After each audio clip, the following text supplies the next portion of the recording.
दोबारा करेंगे। मैं स्टार्ट करूं 1 2 3 गो। నేను ఈరోజు సెంట్రల్ ఢిల్లీలోని మాటియా మహల్ కాన్స్టిట్యున్సీ నుంచి మాట్లాడతా ఉన్నా.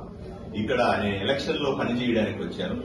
ఇక్కడ భారతీయ జనతా పార్టీ నుంచి దీప్తి ఇందురా గారు నా పక్కన నిలబడుకొని ఉన్నారు. వీళ్ళు కంటెస్ట్ చేస్తా. వీడి భర్త హితేందర్ జీ గారు నాకు మంచి స్నేహితులు. ఎప్పటి నుంచో మేము కలిసి పనిచేస్తున్నాం భారతీయ జనతా పార్టీలో. ఈ కాన్స్టిట్యున్సీ చాలా విలక్షణమైనటువంటి కాన్స్టిట్యున్సీ.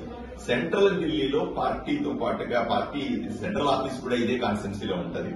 అత్యంత ప్రముఖమైన జామా మస్జిద్ అయినా సరే, తురక్మాన్ గేట్ మస్జిద్ అయినా సరే, కాళీ మస్జిద్ అయినా సరే, హజ్ మస్జిద్ అయినా సరే, అనేక రకమైనటువంటి మసీదులు ఇక్కడ ఎక్కువగా ముస్లింస్ ఎక్కువగా ఉండేటువంటి ప్రాంతం ఇది. ఈ కాన్స్టిట్యున్సీలో నేను ఆంధ్రప్రదేశ్ లో ఉన్నటువంటి భారతీయ జనతా పార్టీ కార్యకర్తలకందరికీ కూడా రిక్వెస్ట్ చేస్తా ఉన్నా.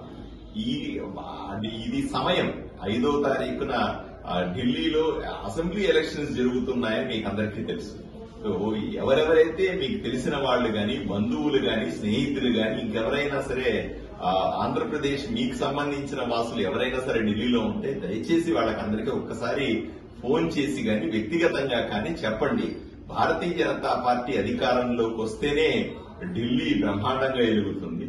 ఇప్పుడు అధికారంలో ఉన్నటువంటి ఆమ్ ఆద్మీ పార్టీ అయినా సరే, ఇంతకు ముందు అధికారంలో ఉన్నటువంటి కాంగ్రెస్ అధికారంలోకి మళ్లీ వస్తే ఈ రాష్ట్రం నాశనం అయ్యే పరిస్థితి ఉంది. కాబట్టి మీ అందరినీ మీకు రిక్వెస్ట్ చేస్తా हूं और पूरे आंध्रा के अंदर जो भी मुसलमान समाज के लोग हैं उसके भी मैं अपील करता हूं, आप मुझे देखे हो कि मैं कैसे आदमी हूं, आपके साथ कैसे काम कर रहा हूं, आपके कैसे देख ले रहा हूं मैं। आप मुझे वोट देके एमएलए बनाए। आप ऐसे भी देखिए यहाँ के मेटी महल के अंदर जो कॉन्स्टिट्यूंसी के अंदर जो बहन जी दीप्ति इंदिरा जी आप यहाँ पे कंटेस्ट करिए, उनको भी आशीर्वाद दीजिए। आप यहाँ के मुसलमान लोगों के लिए, मुसलमान धर्म के अंदर जो भी लोगों को लिए आप एक बार बात करिए फोन करके।